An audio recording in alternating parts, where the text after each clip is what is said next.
Academy participants acted as officers and police played civilians in certain scenarios. The situations acted out in the academy were not real and done in controlled environments. Retiree Julius Lawrence says a lot of academy participants were skeptical of police and their actions at the beginning of the program. Some people had some ideas about what was going on, but they didn't really see it until we went through the whole scenario of everything. One of those scenarios covered was when cops shoot someone who was on the ground. The SPD played a video of police officers shooting back at a man who fired at them first. Was this subject after he was hit? Was he able to still move his hand? Yeah. Again, is this that's the law enforcement side. From the community side, is this still tragic no matter what? Yes. Police shot and injured the man in that situation because he was still able to shoot them even after he was tased. Russin says tasers are only effective about half the time, so that's one reason using them isn't always the best option. Let's say that it does work, right? Was he still able to get some rounds off before I could deploy the taser? Yeah. Yes. So now all of a sudden, this guy's shooting at me. Guns are deadly, but the SPD says knives can be even more so.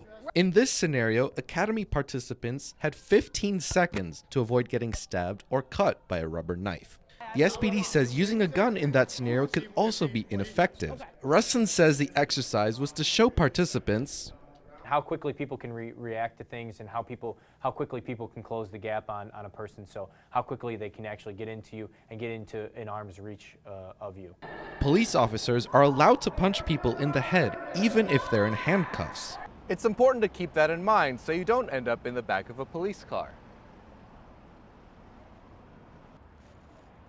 Or here, Russin says the SPD doesn't necessarily train its officers to punch people who are handcuffed. Could that situation become all of a sudden now something we have to do? Yeah, you definitely. We see this all the time, right? Where all of a sudden the scenario, they start kicking the back window of the car out. Which potentially cause a crash here because now you're paying attention to this. You got to stop. The SPD had academy participants understand this by acting out a scenario where they had to get a protester blocking traffic in a handcuffed position. None of them could do it. Some tried talking the protester down, and others not so much.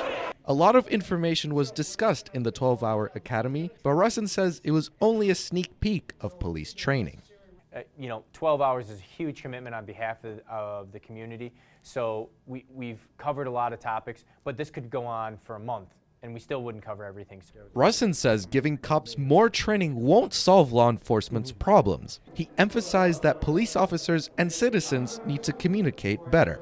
Syracuse Police Chief Frank Fowler agreed and says who the message comes from is big. If it comes from a person that they trust, know, and respect, and they have a relationship with, it makes a huge difference. Lawrence says he and other participants need to take what they learned into their communities. He says sometimes people only consider police interactions from their own perspective. It's a different aspect from where the public sees it, where the police sees it, so that we bring these two together. Because a lot of times I know the family themselves, only thing they're concerned with is about their loved one who are being what they call harassed. So in the meantime, Russin and Fowler hope the participants used what they learned to inform people they know about policing. Stefan Oliva, NCC News. Here, so I block that, and I stay with it. Intercept, collect, angle,